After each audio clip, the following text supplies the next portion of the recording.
구약성경 열왕기상 18장 41절부터 46절까지 함께 봉독하도록 하겠습니다. 엘리야가 아합에게 이르되 올라가서 먹고 마시소서 큰 비소리가 있나이다. 아합이 먹고 마시러 올라가니라. 엘리야가 갈멜산 꼭대기로 올라가서 땅에 꿇어 엎드려 그의 얼굴을 무릎 사이에 놓고 그의 사환에게 이르되 올라가 바다 쪽을 바라보라. 그가 올라가 바라보고 말하되 아무것도 없나이다. 이르되 7번까지 다시 가라. 7번째에 이르러서는 그가 말하되 바다에서 사람의 손만한 작은 구름이 일어나나이다. 이르되 올라가 아합에게 말하기를 비에 막히지 아니하도록 마차를 갖추고 내려가소서 하라 하니라. 조금 후에 구름과 바람이 일어나서 하늘이 캄캄해지며 큰 비가 내리는지라. 아합이 마차를 타고 이스라엘로 가니 여호와의 능력이 엘리야에게 임하매 그가 허리를 동이고 이스라엘로 들어가는 곳까지 아합 앞에서 달려가더라. 아멘. 범사에 감사합니다. 심택수 목사님 드렸습니다. 사랑하는 여중에 주께 대한 감사와 섬김을 받으시고 연약한 육체에는 강건함을, 심령에는 말할 수 없는 주님의 기쁨을, 그리고 그 기도가 하나하나 응답되어 하늘의 보화가 되며 땅의 충성이 되게 하여 주시옵소서. 주님을 섬기고 특별히 더욱 사모하는 이들만 이 밤에 나왔나이다.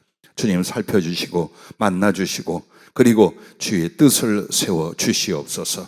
예수님 이름으로 간절히 기도하옵나이다. 아멘. 주님이 오시는 길이라는 제목을 주셨습니다. 자, 주님이 내게 오셔야 하고 또 주님이 계획한 곳으로 가셔야 하고 그래서 거기서 당신의 일, 하나님 나라의 역사를 이루실 것입니다. 만약 주님이 내게 오시며 역사하는 길이 있다면 그건 어떤 길일까요? 오늘 그걸 성령으로 주님이 보여주시며 말씀을 해주셨습니다. 자, 주님이 나를 찾아 내게 오시고 와서 역사하시는 그 길은 이것입니다. 따라해 주시기 바랍니다. 믿음의 기도. 믿음의 기도입니다. 자, 오늘 이 엘리야의 믿음과 기도를 여러분과 나에게 성령이 소개하셨습니다. 먼저는 이 엘리야의 기도는 주님 말씀을 전해 듣고 그 말씀을 증거하는, 그대로 믿고 그대로 행하는 바로 그 기도예요. 그래서 열왕기상 18장 1절 말씀에 보면은 많은 날이 지나고 즉 가뭄이 들고 비가 오지 않아 흉년이 온 지상에 꽤 오랫동안 몇 년 동안 지속이 된 것을 말합니다. 제3년에 여호와의 말씀이 엘리야에게 임하여 이르시되 너는 가서 아합에게 보이라. 내가 비를 지면에 내리리라 라고 말합니다. 그런데 그냥 가서 하나님이 비가 곧 올 거니까 그런 줄 알아라 라고 전한 것이 아니에요. 그 나머지 일들을 보면 하나님이 지시하신 것들이 여러 가지 나옵니다. 근데 여기에 보면 내가 비를 지면에 내리리라 여호와의 말씀이 있었습니다. 그리고서 18장 41절에 보면 엘리야가 아합에게 이르되 올라가서 먹고 마시소서 큰 빗소리가 있나이다. 그대로 전하고 말을 합니다. 엘리야의 믿음이 어떤가를 보십시오. 한마디로 아합 왕에게 믿음의 선포를, 주님이 주신 말씀을 그대로 전하는 믿음의 선포를 합니다. 지금 비가 오지 않습니다. 3년 6개월 동안 가뭄으로 메말라 모든 생명이 다 죽어가고 있습니다. 비올 조짐은 하나도 보이지 않습니다. 그러나 얼마 전 하나님이 아합에게 가서 비가 올 것을 말해라 했으므로 이렇게 뜨거운 땡빛 메마른 가운데 비올 기미는 전혀 보이지 않는데 어떻게 합니까? 담대히 비가 올 것입니다 하고 전했습니다. 마침 이 말씀을 받고 이 말씀을 전하는 사이에는 하나님께서 우상 선지자들, 아합과 이세벨을 더 삐뚤어지게 하는 악한 선지자들을 영적 대결에서 싹 제거하는 일을 했습니다. 그리고서 이제 하나님이 이 나라와 왕에게, 백성에게 비를 줄 것이다 하고 가서 선포를 합니다. 여러분은 보지도 못하고 보이지도 않는 일에 대하여 성령이 말씀을 주셨다면 가서 담대히 선포할 수 있습니까? 그 결과가 어마어마하게 큰 일이요. 잘못하면 여러분은 폐가 망신을 당할 정도가 아니라 목숨을 잃을 수도 있는데도 하나님이 말씀하셨으므로 나는 믿고 가서 말씀을 전하리라 할 수 있습니까? 오늘 우리가 믿음의 기도 하면 내가 기도하면 하나님이 들어주실 것을 믿는다, 이 정도인 줄 알아요. 그거 안 믿는 사람은 기도를 아예 안 합니다. 여기서 말하는 믿음은 아주 큰 확신, 거룩한 담대함, 100% 하나님의 말씀이 이루어질 줄로 믿는 그 크고 담대한 목숨을 실어 믿는 믿음이 있는가요? 여러분의 기도 생활은 그 거룩한 믿음의 바탕으로 말미암은 간절한 기도가 되고 있는지, 아니면 영적 습관으로 말미암아 기도하러 나오게 되는 건지, 혹은 내 나름대로 예수를 믿고 그의 구주 되심과 내가 기도하는 걸 들어주신다는 성경 말씀의 몇 구절을 믿고 믿음의 기도라고 하는 건지, 여러분 그걸 먼저 파악을 하셔야 합니다. 주님이 내게 오셔서 나를 통해서 일하신다면 분명히 나의 기도대로 혹은 내가 믿는 대로 역사를 하실 것입니다. 그것은 백발백중일 것입니다. 그런데 중요한 건 그 주님이 오시는 길이 바로 믿음의 기도, 여기에만 주님이 오시고 주님이 일하신다, 이 말입니다. 여러분 이런 생각을 합니다. 아직 이루어지지도 않았는데, 그게 될런지도 모르는데 내가 말을 해야 될까? 그러다가 안 되면, 그러다가 안 되면이 뭡니까? 여기서부터 염려와 불신이라는 거예요. 우리의 구원도 뭐라고 말합니까? 로마서 10장에 보면 마음으로 믿어 의에 이르고 입으로 시인하여 구원에 이른다. 입으로 시인하는 것이 여러분 보통 일이 아닙니다. 왜? 입으로 시인하자니 안 되면, 안 이루어지면, 아니하시면 믿음이 없어 뭐 알 못합니다. 그런데 정말 믿음이란 건 하나님이 말씀하셨고 우리는 그것을 믿고 기도함으로 그게 우리에게 이루어질 줄로 믿습니다라는 선포가 가족에게, 교회에서 혹은 우리가 마땅히 믿음을 표현할 곳에서 말할 수 있어야 되는 걸 가르쳐 말합니다. 이렇게 믿음으로 말미암아 하나님의 뜻을 담대히 전하면서 그의 기도를 42절에 한번 보십시오. 42절에 보면 아합이 먹고 마시러 올라가니라 엘리야가 갈멜산 꼭대기로 올라가서 땅에 꿇어 엎드려 그의 얼굴을 무릎 사이에 넣고, 여러분은 아마 이 자세를 성경을 수십 년 읽거나 들으면서 해보신 적이 있나요? 지금 이 자세가 어떤 자세인지 이렇게 상상이 됩니까? 땅에 꿇어 엎드려 그의 얼굴을 자기 무릎 사이에 넣었어요. 유연하지 않으면 못하겠죠? 근데 왜 이렇게 했을까요? 이 자세는 얼굴이 무릎 사이에 들어감으로 말미암아 보이지도 들리지도 않는 자세예요. 그걸 일부러 취한 거예요. 왜? 믿지만, 확신을 가졌지만 마음의 혼란과 두려움이 일어날 수 있어요. 내가 주님 말씀을 이렇게 믿고 이렇게 가는데 사람의 말들, 환경의 보임, 꼬이고 비틀리고 마음의 염려와 두려움과 불신을 갖게 할 만한 많은 환경과 영적 공격이 있다 이 말이에요. 이에 대하여 나는 오직 주님만을 바라보고 주님께만 듣고자 하여 사람, 주변 환경을 보지도 듣지도 않으려고 귀를 막고 눈을 가린 자세예요. 그게 그 자세예요. 우리에게 주는 교훈이 그거예요. 왜 몸을 꼬부려서 무릎 사이로 넣는가? 그러면 아무것도 보이지 않고 아무 소리도 들리지 않는 거예요.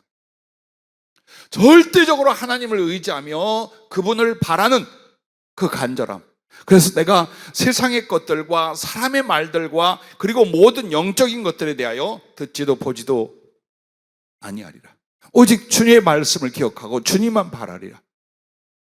그 자세입니다. 믿음의 기도란 그렇게 하는 겁니다. 조금 말씀 받고 이게 좋다, 하나님이 이렇게 하신다, 그것 때문에 기도합니다. 기도하다가 환경이 어려워져요. 때를 따라서 안 이루어져요. 또 사람들이 말합니다. 아이고 그 일이 이루어지겠다, 참, 아이고 참, 그래 기도네, 유익은 할 거야. 근데 바라지도 마. 그게 왜 일어나? 정말 그럴 거 같네. 이렇게 해서 하나님의 말씀을 듣고 하나님을 향한 믿음의 기도를 한다라고 하면서 눈에 보이는 것과 귀로 듣는 걸로 말미암아 그 심령이 뒤집어지고 믿음이 약해지고 기도는 형식이 될 수 있어요. 엘리야는 그것을 차단하는 거예요. 기도가 삐뚤빼뚤 왔다 갔다 그렇게 하는 게 아니에요. 기도는 여러분이 무언가를 하나님께 구하는 게 아니라 그가 내게 무언가를 약속하시고 말씀하신 바를 내가 따르고 그것을 이루게 하여 기도하는 거예요. 그렇다면 길은 하나예요. 그분의 말씀과 뜻이에요. 내가 얼마나 나의 마음과 뜻을 잘 알고 표현하여 하나님이 이렇게 움직였다 저렇게 움직였다가 아니에요. 하나님이 내게 하신 말씀이 있어요. 나를 가르치신 길이 있어요. 그게 굽지 않아요. 그렇다면 나의 믿음도 휘어질 필요가 없는 거예요. 나의 믿음도 두려움과 염려로 불신으로 넘어갈 필요가 없는 거예요. 그래서 기도할 때 여러분 주님과 그 말씀만을 기억하십시오. 그러기 위하여 환경을 보지 말아요. 사람이나 사단의 속임수나 유혹의 말들을 듣지 말아요. 오직 주께서 내게 하신 말씀 그리고 나의 믿음, 그것을 오직 앙망하고 의지하며 전심전력으로 기도하는 생활, 바로 이것이 믿음의 기도입니다. 그러면서 그는 무릎을 꿇고 머리를 무릎 사이로 넣었어요. 뭔 줄 압니까? 목숨을 바치는 복종의 기도 자세랍니다. 믿음의 기도는 믿습니다라는 나의 생각과 신념을 집어넣는 게 믿음의 기도가 아니에요. 우리 주님을 믿기에 그 말씀이 이루어지기 위하여 나는 어때야 돼요? 당신을 신뢰하고 의지할 뿐만 아니라 그 하나님의 뜻이 이루어지는 것 안에 나를 복종하고 나를 거기다 집어넣는 거예요. 그게 믿음의 기도예요. 즉 하나님께서 이 일을 이루시고 이루어 주시옵소서, 저는 딴 데 가 있어요. 그렇게 기도하고 자기 생활과 마음은 다른 쪽으로 움직이고 있어. 그게 믿음의 기도가 아니라는 거예요. 믿습니다 했는데 아니, 믿음의 기도란 믿습니다라는 말과 생각이 아니라 이 말이에요. 그 하나님의 말씀과 나의 기도를 우리 하나님께서 이루시기 위하여 나 자신을 철저히 복종할 것과 나를 마치 갈아서 거기에 집어넣는 것처럼 그렇게 해야 돼요. 그게 믿음의 기도예요. 되는가 안 되는가 보자, 이건 하나님을 시험하는 거예요. 기도한다고 다 이루어지나? 기도는 하나님이 받으시고 기도는 영적 교제이긴 하지만 그게 다 이루어지는 건 아니야. 아니요. 여러분이 만약 여러분 자신을 하나님의 말씀과 뜻 앞에 철저히 복종시켜, 거기에 그 복종을 위하여 목숨을 바치려 해요. 그렇다면 믿음은 불같이 일어납니다. 강력하게 일어나게 되어 있습니다. 그리고 그 기도는 반드시 주님이 내게 오시는 길이 되고 나와 주님의 뜻이 하나 되어 그 일을 이루시는 길이 된다는 것을 잊지 마시길 바랍니다. 43절 말씀을 보십시오. 그의 사환에게 이르되 올라가 바다 쪽을 바라보라. 그가 올라가 바라보고 말하되 아무것도 없나이다. 이르되 7번까지 다시 가라. 이 말은 7번 동안을 기도하고 가서 확인할 동안 아무것도 달라지는 게 없는 거예요. 환장할 일이죠. 세월은 갑니다. 나이는 먹습니다. 고난과 궁핍과 역경은 말할 수 없습니다. 때로는 알지 못한 사람들과 믿지 않는 사람들의 조롱과 멸시도 받습니다. 주여 어느 때까지입니까? 어느 때까지입니까? 시편 기자가 말했듯이 우리들에게 그런 상황이 있어요. 그런데 여기에서 어떻게 합니까? 엘리야를 보시죠. 믿고 기다리고 기도하는 것에 대하여 포기하지도 낙심치도 않는 믿음입니다.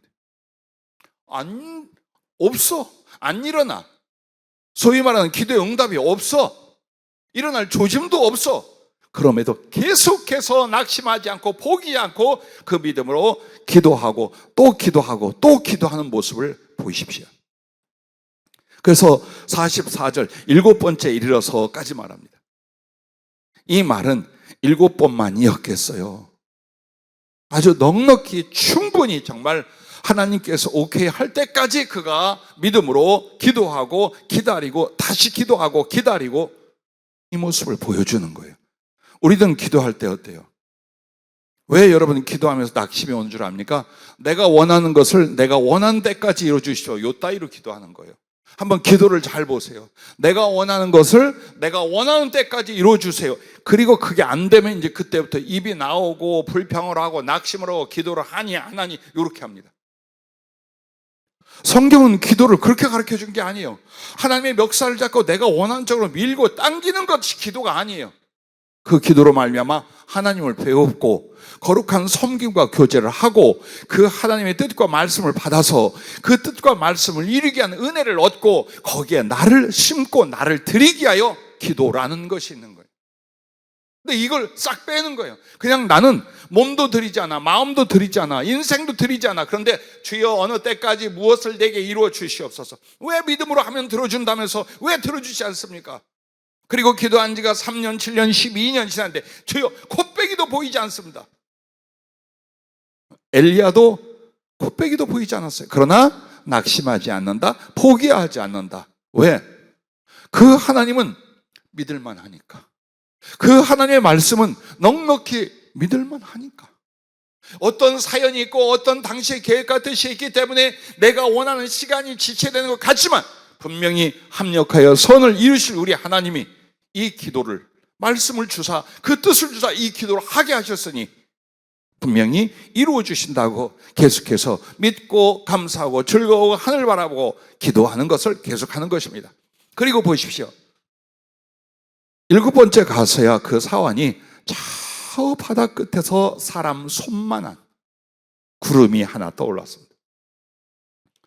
저 아주 먼 바다 끝에 손바닥만한 구름 하나가 어떻게 이스라엘과 그 주변 전체에 다 말라 비틀어져 죽어가는 그 갈라지는 땅을 충분하게 적시고 또 적실 수 있겠습니까? 그걸 어떻게 과학적으로, 상황적으로, 경험적으로 믿을 수 있냐 이 말이에요. 그런데 엘리야는 믿었어요.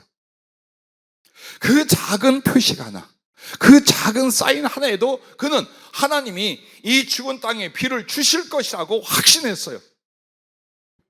그래서 뭐라고 말합니까? 아합에게 가서 말하기를 비에 막히지 아니하도록 마차를 갖추고 내려가소서 하라 하니라. 참 먼데 사람 손바닥만 구름 하나를 보더니 엄청나게 큰 비가 올 거니까 왕이 먼저 내려가십시오. 비 맞아서 어려워서 저기 큰일 나기는 내려가십시오. 얼마나 큰 믿음이에요. 우리는 그렇게 합니까? 우리가 하나님께 들은 말씀을 잡고 기도를 합니다.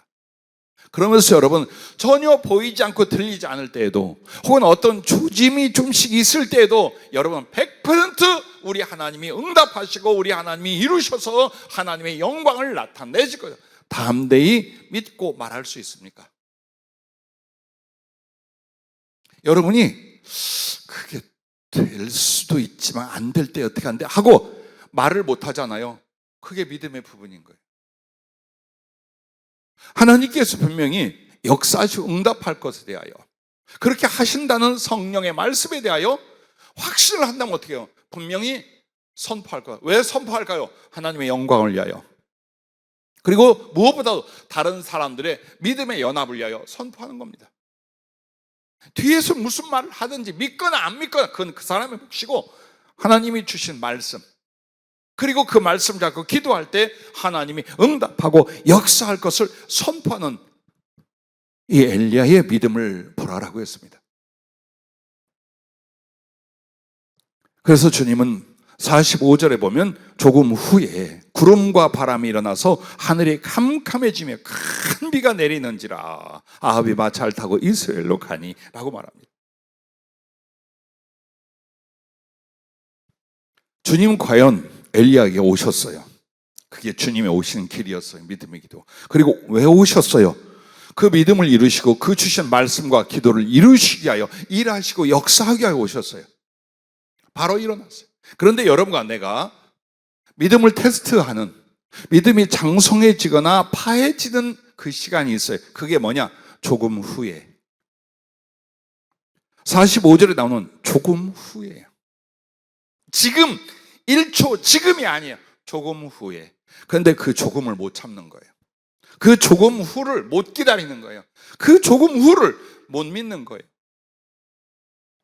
이게 기독신자예요. 이게 주의종들의 모습이에요. 못 믿는 거예요. 내 눈에, 내 손에 잡기 전에 못 믿는 거예요. 아니요. 주님은 어떻게 해요? 조금 후에 역사해요. 그 조금 동안 믿음이 자라더라고. 그 조금이라는 시간 동안 나의 변화를 이루고 너 나를 위한 유익한 환경과 처지와 인간관계를 만드시기 위하여 그는 우리에게 조금 후라는 시간을 주고 계실 분이에요. 그러면 더 감사하고 나를 돌아보며 하나님께 무엇을 순종하고 무엇을 사랑하고 어떻게 만들어지고 이걸 힘쓰는 게 아니라 되나 보자. 안 되면 어떡하지? 나는 또 무엇을 구해야 되나? 이렇게 가는 거예요. 수없이 많은 믿음의 사람들이 그 조금 후를 못 기다리면서 자기의 불신을, 자기의 옳지 못한 중심을 드러내고 말이에요.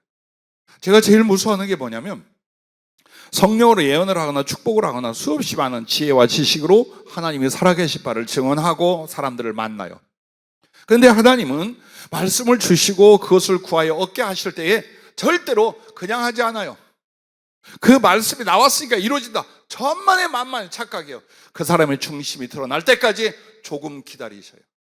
왜?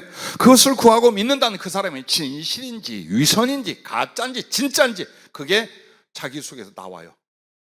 여러분은 어떤 경험을 하며 지금까지 신앙생활했습니까? 하나님이 내 속이 드러나게 하시는 걸 경험하지 않습니까? 내가 하나님 앞에 무슨 일을 하겠다, 혹은 어떤 기도를 통하여 하나님의 뜻을 이루겠다, 혹은 내가 하나님께서 이걸 이루어주시면 나는 목숨과 내 인생을 바치겠다 라고 할 때 주님이 그 말 듣고 어휴 그러니? 하고 역사합니까?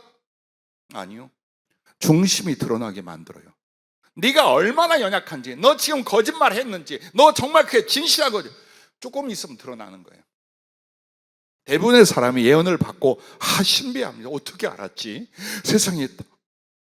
근데 앞으로 되어질 일을 말씀합니다. 그때 자기가 원하는 바를 자기가 원하는 때 이루어지지 않잖아요? 말씀이고 기도고 성령이고 예언이고 없어요. 대부분 보면 어때요? 속이 딱 뒤집어지고 강팍해지고 희지부지해지고 다 드러나요. 10명 중에 9명은 그러는 모습을 봐요. 그런데 하필이면 여러분과 내 그 9명 중에 들어가면 어떻게 합니까? 믿음이라는 건 내 영혼이면 내 인격 전부예요. 어느 순간 찰나에 믿고 안 믿고가 아니라 나라는 존재가 하나님을 대하여 다 쏟아붓는 진실, 이게 믿음이에요. 허위가 나오고 위선이 나오고 뒤집어지고 엎어진다면 처음부터 믿음이 없다 혹은 믿음이 아니다라고 하나님 하셔요. 주님이 영광을 받으신 게 뭔 줄 압니까? 여러분과 내가 우리가 원하는 것이 이루어지지 않아도 우리가 고난을 당한다 할지라도 하나님을 믿고 변하지 않는 하나님을 향한 진실한 중심과 발걸음, 그걸 통해 하나님이 영광을 받으시는 거예요. 근데 우리는 그렇게 안 합니다. 우리는 뭔가 잘 돼야 됩니다. 뭔가 얻어야 됩니다. 뭔가 성취해야 하나님 영광을 받으신다고 생각해요. 그렇지 않아요. 여러분이 가난하다고 주님이 영광을 못 받고 여러분이 부자가 돼야 하나님 영광을 받고 그런 엉터리 계산은 사람들 머릿속에서 나온 거예요. 여러분이 여러분의 그 믿음과 말씀 받고 기도하면서의 진실함, 한번 그렇게 구했으면, 한번 그렇게 믿었으면, 한번 말씀을 내놓았으면 변치 않는, 그래서 꾸준히 한 길을 가며 그것이 더딜지라도 그것에서 손실과 손해가 올지라도 그 말씀 잡고 그 믿음을 변치 않는 사람, 그걸 주님이 조금 후에 거기까지 보시는 거예요. 여러분이 이걸 알면 안 흔들려요. 근데 몰라 잘. 내가 잘못 구했나? 우리 목사님이 잘못 말씀하셨나? 혼란이 일어나고 복잡해지고, 그렇다면 여러분과 나에게 뭐가 없는 거예요? 믿음이 적거나 없는 것이 드러나게 되는 거예요. 그걸 보세요. 그래서 주님이 때로는 어떤 물질을 구하는 사람들에게 몇 번쯤 물질이 나타나게 합니다. 그때에 주님이 또 보셔요. 정말 그 물질, 그 경험을 통하여 하나님께 순종과 사랑과 섬김을 할 사람인지 아니면 그냥 자기 먹고 마시고 급한 일로 끝내는 사람인지 딱 그거 드러나게 하셔요. 어떤 일도 마찬가지예요. 질병을 고칠 때도 마찬가지입니다. 전 여러분에게 묻잖아요. 여러분이 관리를 잘못했고 여러분의 유전적인 요소 기타 등등으로 말미암아 여러분이 병에 걸렸거나 여러분이 다쳤는데 왜 하나님이 고쳐줘야 됩니까? 긍휼이 많아서, 자비가 많아서 그렇다고 고쳐줘야 됩니까? 하나님께 여러분이 그 연약해진 육신을 하나님께 고쳐달라고 할 때는 하나님이 고쳐주실 이유를 여러분이 제시하십시오. 죽어가고 있는 사람이 자연 순리예요. 하나님의 섭리일 수 있어요. 그런데 살겠다는 거예요. 그게 육신의 두려움 때문에, 세상에 대한 정욕 때문에, 삶의 미련 때문이라면 여러분 그 기도 잘못된 기도. 그건 믿음 없는 태도예요. 만약 살려면 이유를 대세요. 지난날 못다한 사랑과 충성을 주님 살려주시면 10배로 갚겠나이다. 어리석어서 내가 내 생명과 내 시간과 내 물질인 줄 알았습니다. 그런데 이렇게 죽어가다 보니까 아무것도 내 것이 아니란 걸 알았습니다. 주님, 내가 겨우 하나님의 긍휼으로도 하늘나라 갈 수 있을지 모르지만 주님 앞에 가기 전에 그동안 내 마음에 주셨던 모든 은혜와 말씀들을 내가 충성으로 이루고 갈 수 있도록 기회를 주십시오. 그 중심에 나와야 돼요. 불편하니까 고쳐주세요. 아프니까 고쳐주세요. 안 죽고 싶어요. 죽는 게 겁나 있고. 그게 아니에요. 여러분의 믿음은 그렇게 유약하고 그렇게 값어치 없는 것들이 아니에요. 여기 45절 구름과 바람이 일어나서 그리고 큰 비가 내리는지라, 이게 뭡니까? 믿음의 기도와 선포대로 우리에게 오시고 역사하신 주님을 말합니다. 구름이란 여러분 성경에 많이 나오죠. 주님이 타고 올라가셨어요. 세상에 재림할 때도 타고 올라가신 대로 구름을 타고 올 거라 그랬어요. 그리고 주님의 본체 하나님의 영광이 계신 하나님 보좌는 수정 같은 유리바다라는 걸로 딱 쌓여 있어요. 근데 그게 그 내용에 들어가 보면 구름이에요. 겉은 수면처럼 빛나는 하나님의 영광이 비춰져서 12색 그 보석에 아주 아름다운 영광이 빛나고 있어요. 근데 그 안으로 들어가면 출렁출렁 꿀꺽꿀꺽 물이 아니에요. 증기도 같고 연기도 같고 구름도 같은 것이었어요.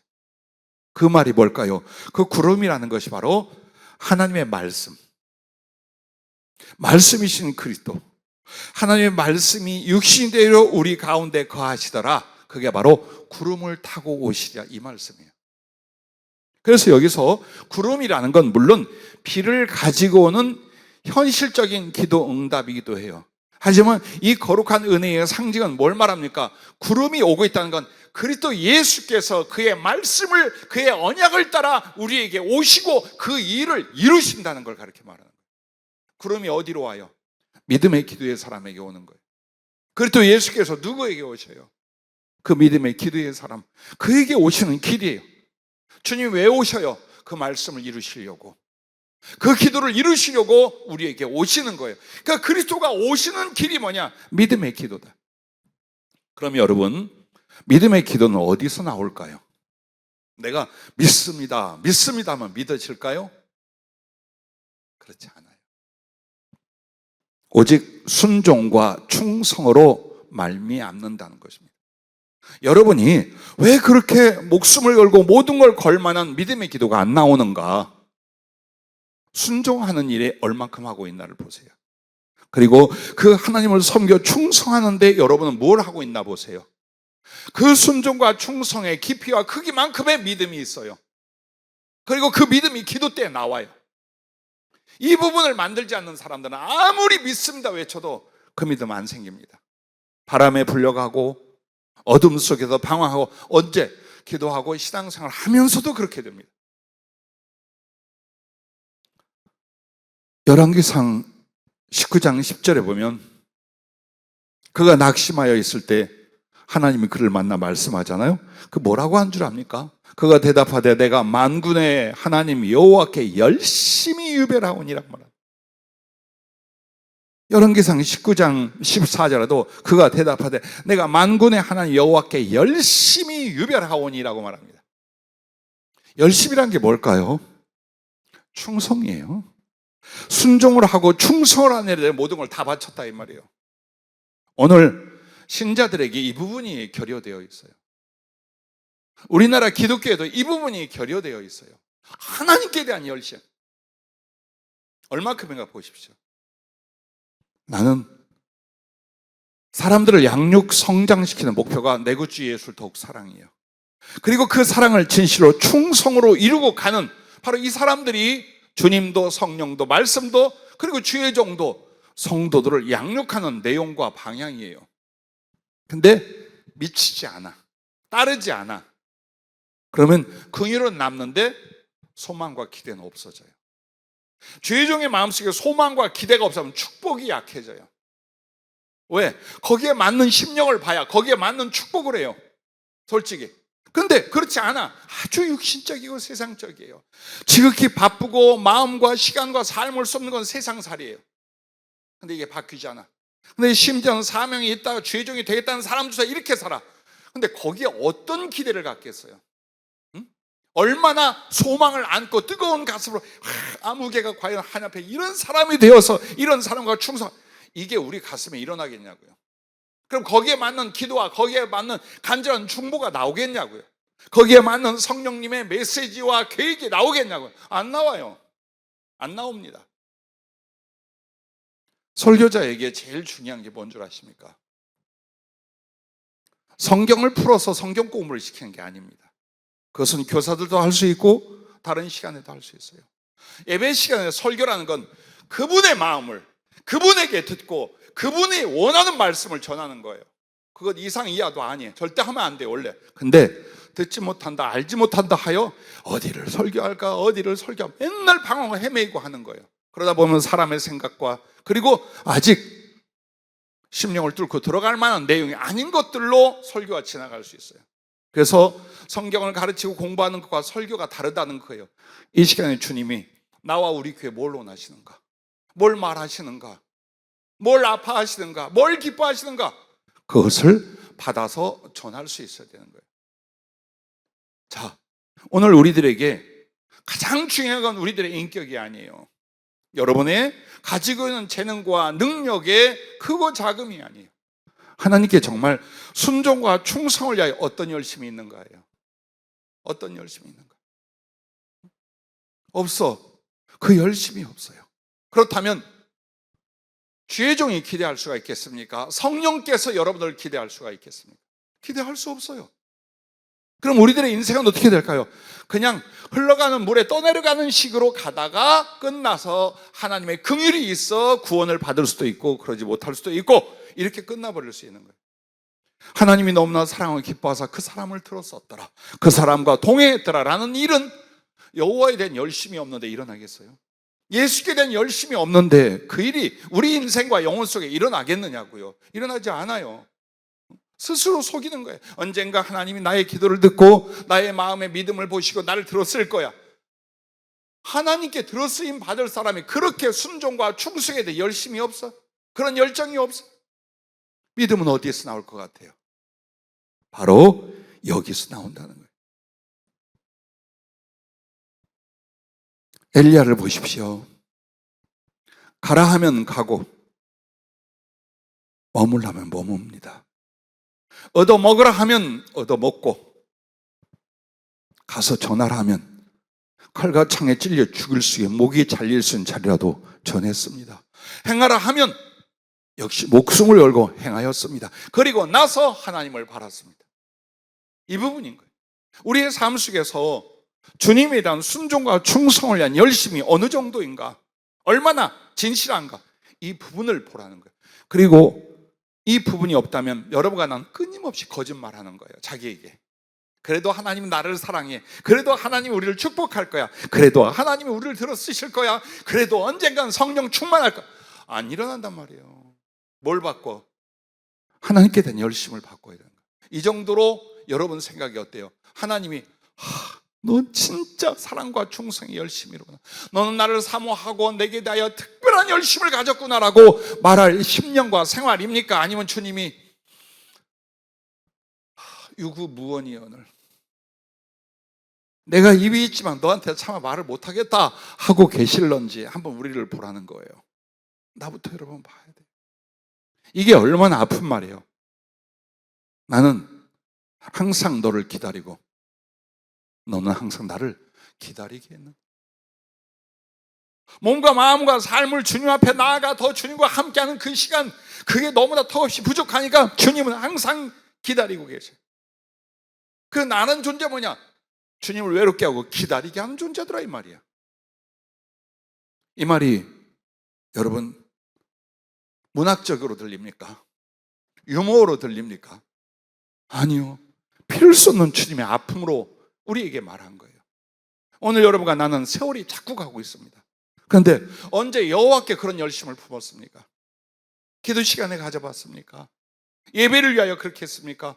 혹은 내가 삶 속에서 우리 하나님을 향한 사랑이며 충성이며 그분을 기쁘시게 하게 하여 어떤 열심에 나를 녹여 드린 적이 있습니까?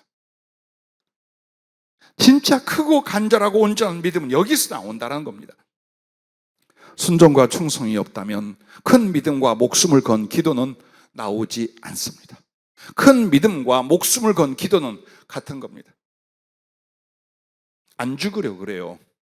더 잘 살려고 그래요. 그래서 기도를 해요.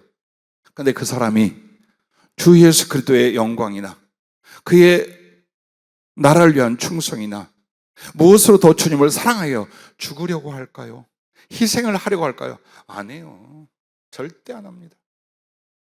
그런데 얼마나 간절하고 열심히 있는 큰 믿음의 기도가 나오겠어요? 아니요, 안 나와요. 그래서 믿어지지 않고, 그래서 더 그 기도 속에 주님의 나타남과 자기를 드림이 이루어지지 않는 일이 그것 때문입니다. 요한일서 3장 21절부터 24절을 다시 묵상해 보십시다. 사랑하는 자들아, 만일 우리 마음이 우리를 책망할 것이 없으면 하나님 앞에서 담대함을 얻고 무엇이든지 구하는 바를 그에게서 받나니 이는 우리가 그의 계명을 지키고 그 앞에서 기뻐하시는 것을 행함이라. 자, 이 말씀을 보십시오. 담대함을 얻어요. 하나님 앞에 담대함을, 이게 바로 큰 믿음이요. 담대함을 얻고 그래서 무엇이든지 그 믿음으로 구하는 바를 주님에게 받아. 왜? 이는 우리가 그의 계명을 지키고 그 앞에서 기뻐하시는 것을 행합니다. 그 계명이 뭐니까 내가 너희를 사랑한 것처럼 너희도 서로 사랑하라, 그 부분이에요. 이게 뭘까요? 이게 바로 순종이요? 이게 사랑이요? 이게 충성이에요. 그래서 이 순종과 사랑과 충성을 위하여 여러분은 무엇을 하나님께 걸었습니까? 무엇을 하나님께 드렸습니까? 이제 만약 여러분과 내가 생수의 강이 흘러 넘치지 않는다면 막고 있는 그 부분을 찾아야 돼요. 그냥 성경을 혹은 나이가 원하는 말씀을 듣고자 하는 게 아니라 막혀있는 뭔가가, 잠겨있는 뭔가가 있는가, 그 부분을 여러분이 들으면 막힌 걸 뽑아낼 거 아닙니까? 잠겨있는 걸 풀 것이 아닙니까? 그런데 오늘 우리에게 주신 말씀이 이거예요. 여러분에게 정말 담대함이 있습니까? 무엇을 구하든지 그가 기뻐하시고 이루실 것이라는 그 담대함이 있습니까? 아니면 쭈밋쭈밋 걱정하고 근심하며 기도하고 계십니까? 한번 보십시오. 그걸로 말미암아 우리가 주님 앞에 어떤 사랑과 충성과 순종을 하고 있는가가 나타난다는 것입니다. 그리고 이렇게 말합니다. 그 앞에서 기뻐하시는 것을 행합니다. 자, 하나님께서 우리의 기도를 다 응답해 줘. 기도할 때 그가 오셔서 우리에게 기정을 행하며 그의 손과 가슴으로 일을 다 성취해 주는 이유는 네가 내게 그렇게 기뻐하는 일을 하기 때문이다. 어떤 일인데요? 순종과 사랑과 충성의 일들이다. 그러니 내가 너를 기쁘게 하고 너를 위해서라면 내가 못할 것이 무엇이겠느냐? 이 관계가 성립이 된다라는 거예요. 여러분은 그것부터 먼저 만들어야 돼요.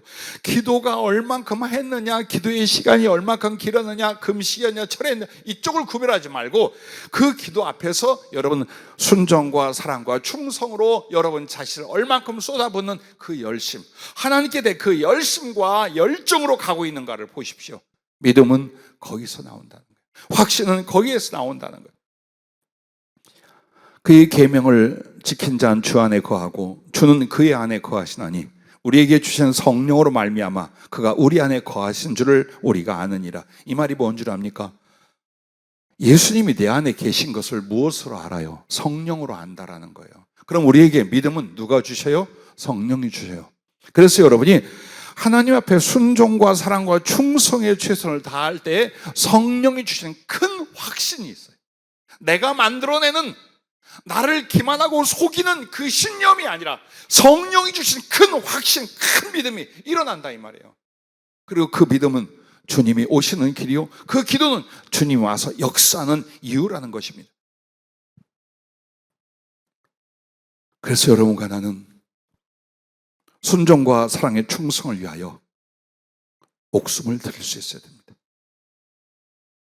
이 말이 하도 많이 들어서 설교 중에 나오는 말이라고 생각할까요? 그러면 여러분에게 적용해 보신 적 있습니까? 그리스도를 위하여 목숨을 바친다는 걸 내가 적용하여 하나님께 고백하며 삶을 조절하고 계십니까? 아니면 성경에 나와 있는 단어고 설교 중에 나오는 단어다, 오늘도 그 말이 나왔구나 입니까? 여러분은 여러분의 양심과 성령 앞에 목숨을 바치기로, 주님과 그 말씀과 뜻을 위하여 자기를 바치기로 작정하여 기도도 그렇게, 삶도 그렇게 가고 계십니까?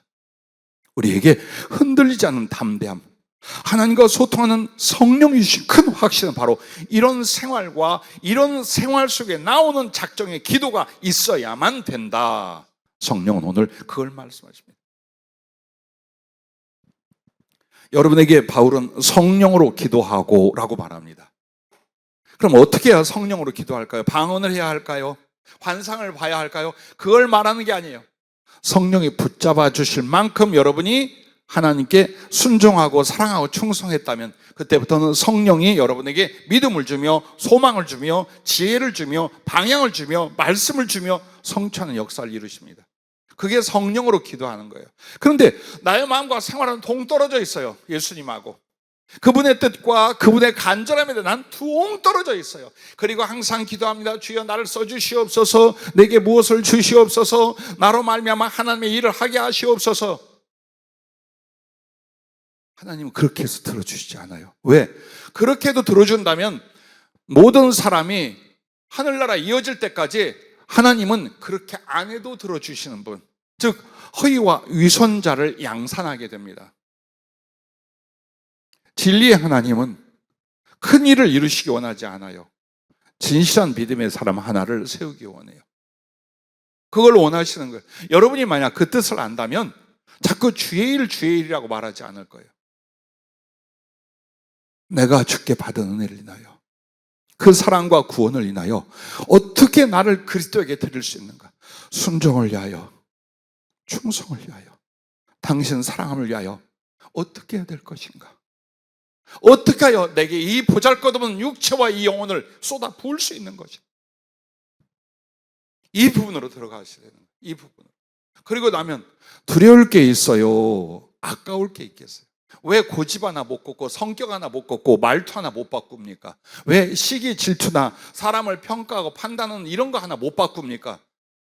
주와 및 말씀을 위하여 죽으려고 앉는 거예요. 육신의 소욕과 기질과 세상 삶을 살기 위하여 신앙생활을 하는 거예요.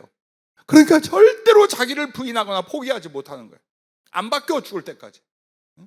이 사람들이 교회에 가득하고 이 사람들이 하나님의 자녀라 가득하다면 꼴이 뭐가 되겠습니까? 어떤 상태가 이루어지겠습니까? 오늘 여러분과 나는 거기서 주의 건지고자 하는 말씀 앞에 순종하려고 오늘 이 말씀을 우리에게 주신 줄로 믿습니다. 그래서 여러분, 기도할 때는 무엇이 필요합니다가 아니에요. 무엇이 필요합니다 이전에 여러분은 주께 자기를 바치세요. 자기를 드리세요. 어차피 죽을 목숨이고 지옥에 갈 존재였잖아요. 주 예수께서 십자가에서 바꿔주셨죠. 그리고 또 흔들리고 배반하고 뒤집어지고 악한 나를 끝까지 살리시려고 모든 사랑과 모든 은혜로 평생을 함께 하셨어요. 그러면 그분을 위하여 내가 가진 두 가지, 심령과 몸뚱아리, 이걸 어때요? 드리는 거예요. 여러분, 성령님이 이 말씀을 말해요. 마태복음 16장 24절에 누구든지 나를 따라오려거든 자기를 부인하고 자기 십자가를 지고 나를 따를 것이니라. 이게 바로 믿음의 사람들이며 구원을 얻을 사람이며 기도할 사람들이에요. 기도할 때 여러분은 그리스도를 따르기 위하여 기도하는 거예요. 근데 그리스도를 따를 때에 두 가지가 있어요. 자기를 부인하고 자기 십자가를 지는 거예요.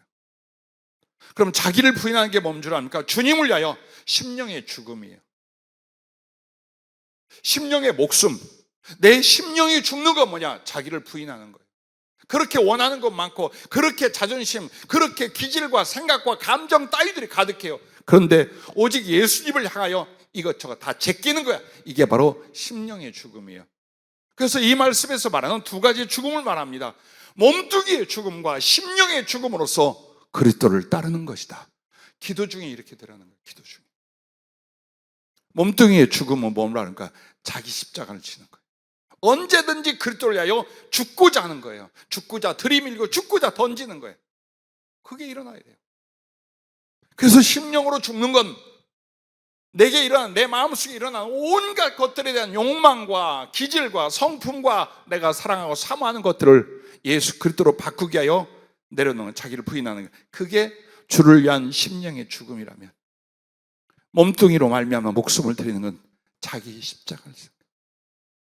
주의 뜻과 주의 길을 위하여 언제든지 이 목숨을 던질 실천과 각오가 되는 거예요. 이게 어디에서 일어나라? 기도 속에서 일어나라, 그 말이에요. 기도 속에서 그리스도를 위하여 죽지 않는 사람이 삶에서 그리스도를 위하여 죽을까요? 절대로 못 죽어요. 절대로 못 죽어요. 기도 속에서 사랑하고, 기도 속에서 복종하고, 기도 속에서 그리스도를 위하여 죽고자 하는 사람들이 삶 속에서 성령의 도우심으로 이걸 이룰 수 있어요. 난 여러분들이 기도하러 가자 하면 성령의 은혜를 약간 받고, 어려움을 좀 극복하고, 필요한 것을 도움받아서 주님도 좋고 나도 좋고 서로 윈윈하며 인생을 살자. 절대로 그걸 추천하지 않아요. 그런 식의 기도가 아니라는 거예요. 오늘도 엘리야가 어떤 심정이었겠습니까? 어떤 가슴으로, 어떤 생활 속에 주님 앞에 이 기도를 드렸고 이 기가 막힌 기적이 일어났겠습니까? 우리들도 마찬가지예요. 여러분, 절대로 우리가 부끄러워해야 될 게 뭐냐? 안 죽으려고 하는 거예요. 육으로 살려 하고 심령 속에 지가 원하는 기질과 성품과 생각과 가치관 따위를 다 돋아 올리는 거예요. 아무것도 그리스도 안에서 자기를 부인하지 않아요.